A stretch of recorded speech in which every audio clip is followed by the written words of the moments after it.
Everybody, I'm going to be talking about ways of accessing the tools and information that we're providing as part of the 2024 integrated report. If any of you are familiar with the previous two cycles, the 2020 and the 2022, you'll know that there's three main kind of components of the way that we are providing this reporting. I will remind or reiterate what Leslie said earlier at the beginning of our webinar, that you think of this more as the verb reporting and not so much the noun report. There's no actual physical thing that you can hold and read during your bedtime. It's more of our reporting of the status of the water to EPA. So we have three components. We have the online web map, which is a kind of geographical representation of our assessment unit level conclusions that we've made. Leslie was talking about how we kind of have different layers of conclusions, starting with a parameter level and rolling our way up to assessment level. So on the online web map is, you'll see a visualization of the report at the assessment unit level. If you wanted to look at it at that parameter unit level or the per assessment, per individual assessment that we did, you'll be able to find that information on our assessment database online. And after I get done with one or two slides, we're going to just jump into a live demo. So we will investigate how to access these tools.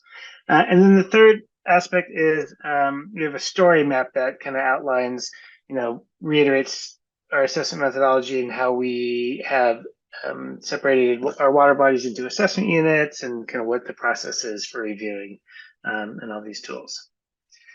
In addition to these three main tools that we have, we also are providing some downloadable Excel files, spreadsheets listing the 303D list and the total maximum daily load priority rankings.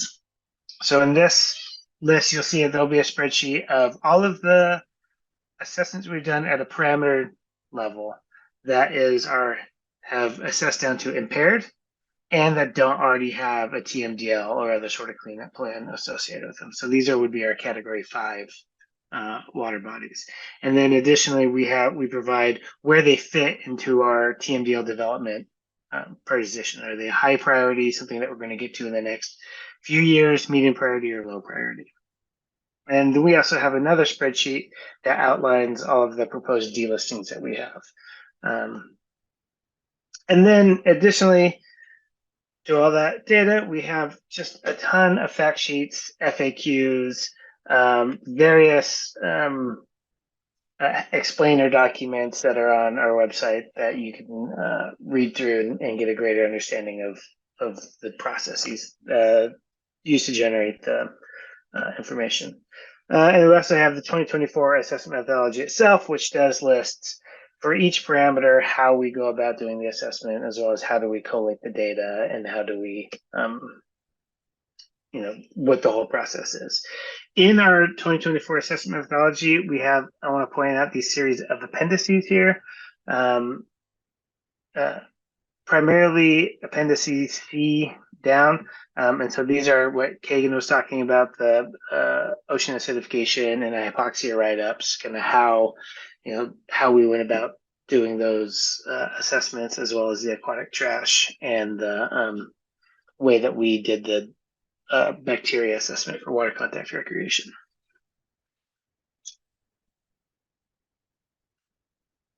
Move on to the next slide. If you're familiar with the 2022, the web map will look very similar. And in fact, it's just really a part of our 2022 web map. We just added some new layers to it. We did include some new features this cycle. And the new features are, we combined the 2022 and the 2024 in the same map. And I'll show you how to toggle between displaying the 2022 versus the 2024. And we also added a bunch of TMDL information to the web map so that you can see kind of which water bodies various TMDLs apply to, what their pollutants that they're addressing are, and where those TMDLs are applicable. And additionally, we added some new functionality to the map where you can go through the map and actually download tables of those assessment unit level conclusions.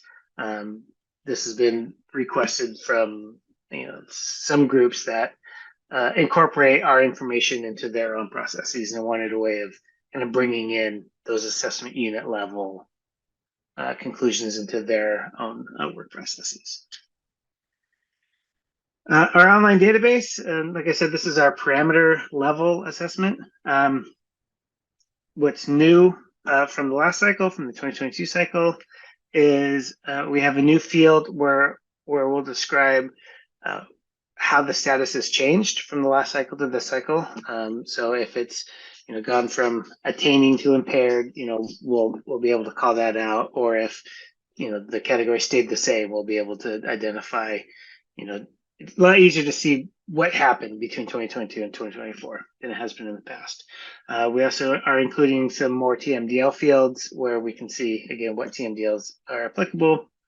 And additionally, the GNIS decisions. So the way that we assess those watershed units that Leslie was talking about is we report to EPA the status as a whole from the watershed basis. But for internal processes and for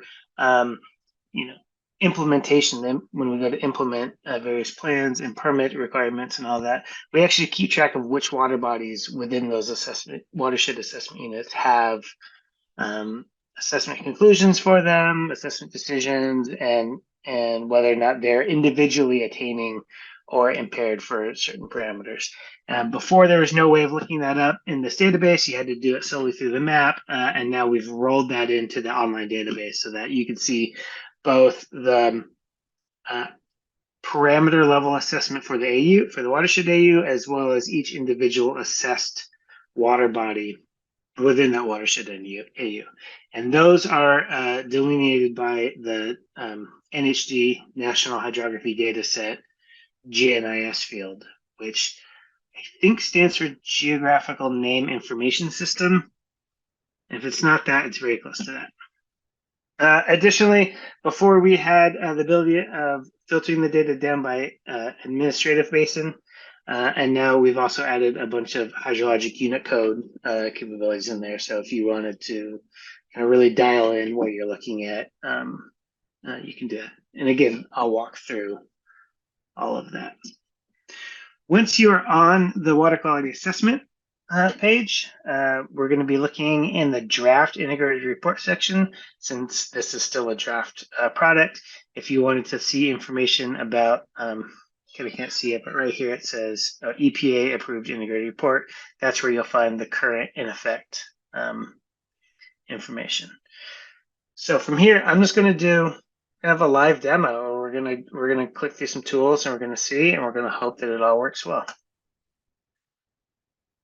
Are you able to see? Can I get a nod if we can see the browser? Okay, so to navigate from the main DEQ homepage, this is the main overall DEQ page.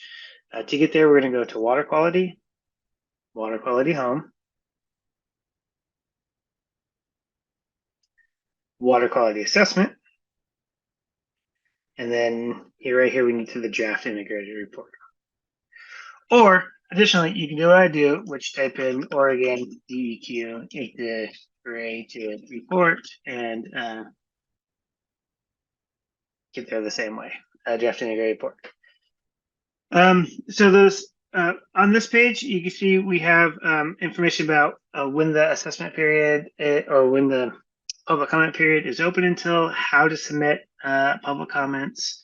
And then here are those tools I was talking about. The story map you can get to from here, web map database, fact sheets about the 2024 integrated report itself, as well as the ocean acidification and hypoxia information, and a separate fact sheet for the trash assessments that we did. Assessment methodology, those two spreadsheets I was talking about, schedule, and more frequently asked questions about the program as a whole. So clicking on the story map, I'm not going to spend too much time on here. I'm just going to kind of scroll right through it. There's an outline of the way that we've delineated these assessment units can be quite complex. So we have, here a description of the types of assessment units, how we evaluate them, what the individual categories mean.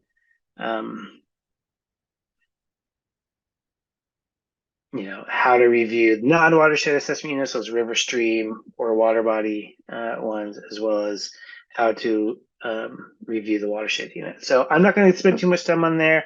I encourage you to go through that as a kind of a first step if you have any questions and if it all kind of gets overwhelming. In the web map here, we have a little how to use the web map instructions that pop up. Try to highlight the fact that it's a draft 2024 report, and now that it's available for comment. So you click enter, and this is the 2024 report map version.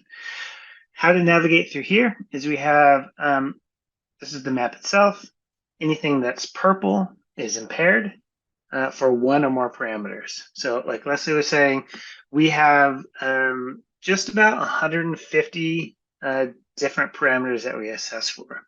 If an assessment unit, if there's one of those parameters is impaired and not meeting its beneficial uses, that whole thing's going to go to purple. So it could have potentially, 140 attaining parameters. One parameter that's impaired is going to show up as purple on this map. So that's why when you look at this map versus those graphs that Leslie showed, there's a lot of purple. Here in this section right here, we have the different layers. So we have the draft report turned on right now. You can see it's visible, little eye, everything else is turned off. If I wanted to look at the 2022 report, which is the one that's currently in effect, I would just turn off the 24 report, turn on the 2022, and that'll come up. For the first time, now we also have this TMDL information. Turn on the TMDL layer, zoom into your favorite water body, give it a click, and you can see we have, let's go to this one. Here are the TMDLs that are applicable on that water body, as well as, what pollutants they're addressing and what assessed parameters that they're addressing. So all sorts of TMDL information in here. I believe this is the first time we've mapped it as part of the integrated report. And here we have assessment units, how we've did, this is all of the assessment units if you wanted to see, kind of the whole realm of possibilities in Oregon. Past reports, we have some mapping about the 2020 and the 2012 reports. We have our water quality standards section. I turn that on. Every water body is featured in this layer. Again, you click on your favorite water body, and you can see these are the applicable water quality standards that are the water quality standards that apply. So you can see, what is the pH criteria, what is the temperature, 7-day average daily max temperature or value, as well as, what are the spawning periods that apply to that water body. Back to my layers. I'm going to turn that off. And then I'm going to turn the 2022 back on and just how to navigate it. So you'll see kind of a couple different items on here. The watershed units are represented by these polygons here. So I'm going to click on one.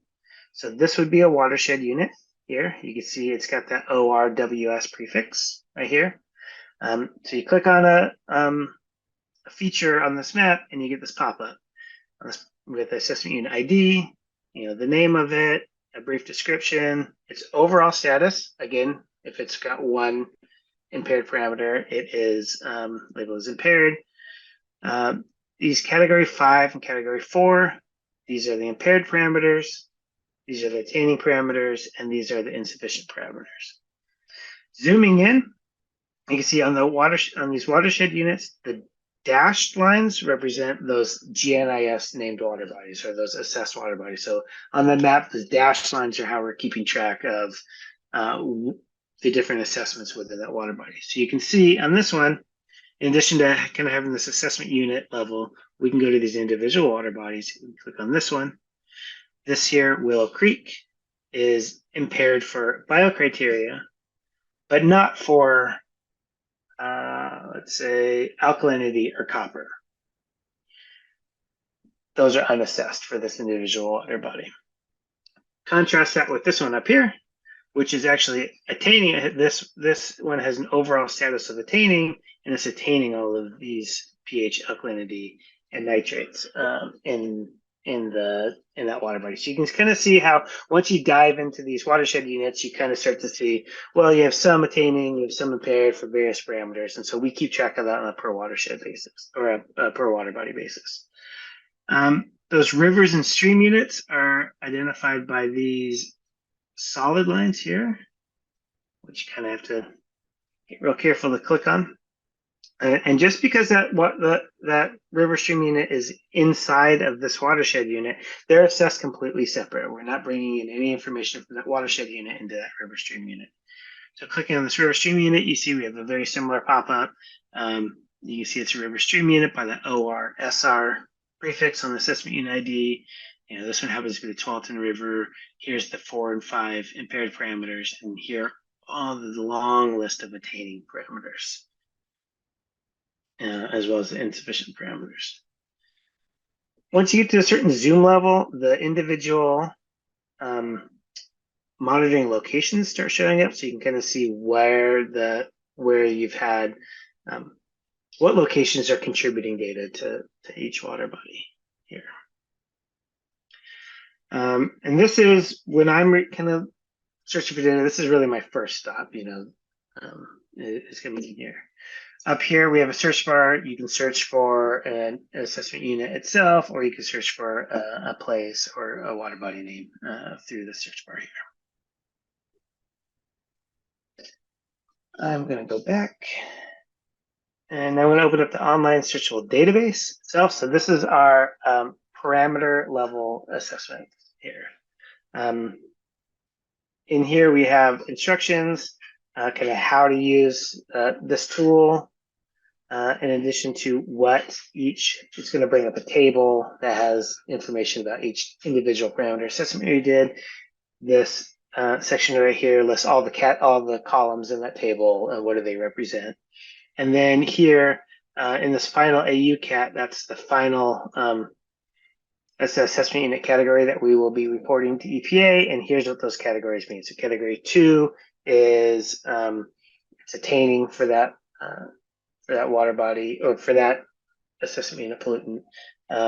Category 4 and 5 are impaired designators, with 5 being impaired and no TMDL or other sort of cleanup plan in place. 4 being usually what 4. Most of the 4s are these 4As, which are it's impaired, but there's a TMDL or cleanup plan in place to address that issue. And then category 3s are insufficient. So if you wanted to, you know, search for a name, you know, let's go.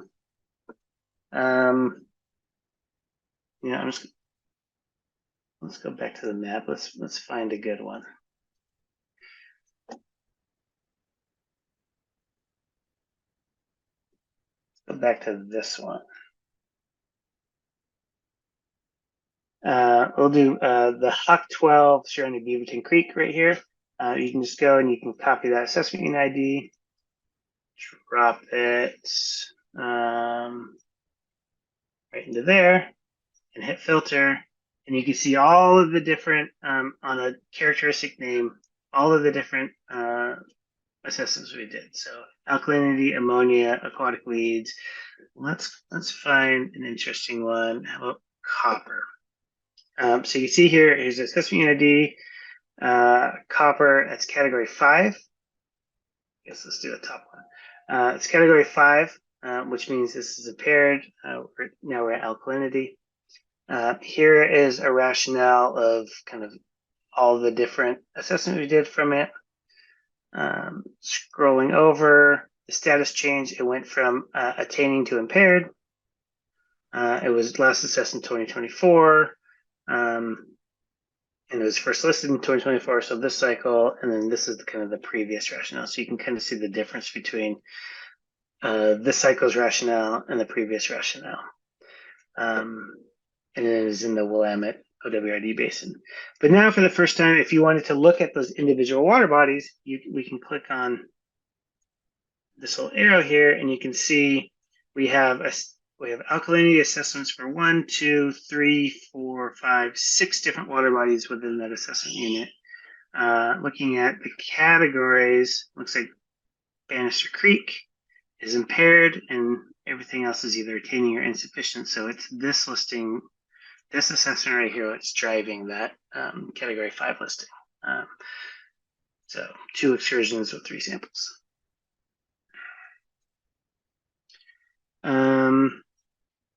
If you wanted to download this table, let's say you're interested in not an individual water body, but you're interested in, let's say, everything in the Deschutes Basin. We can filter there. It's pulling all of the assessments we have within that basin. You can download this table directly by clicking this download button, and you'll download, it'll be an Excel document with 2 tabs, one for the assessment unit level parameter, assessment unit parameter level designations, and one for those GNIS water bodies within the watershed units.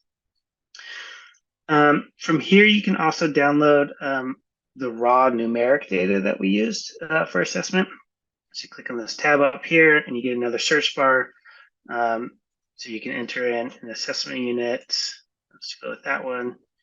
You can click this button, download assessment data by unit, or if you click this one, you'll download all the numeric, all very large file of all of the data that we used for assessments. But if you're interested in a handful of them, you can click here. You'll get this little zip file that comes up, and there'll be a different spreadsheet for each of the different kind of categories of assessment that we did. And from there, you can dive in and pull out the data that we used for the assessment. So that's really helpful.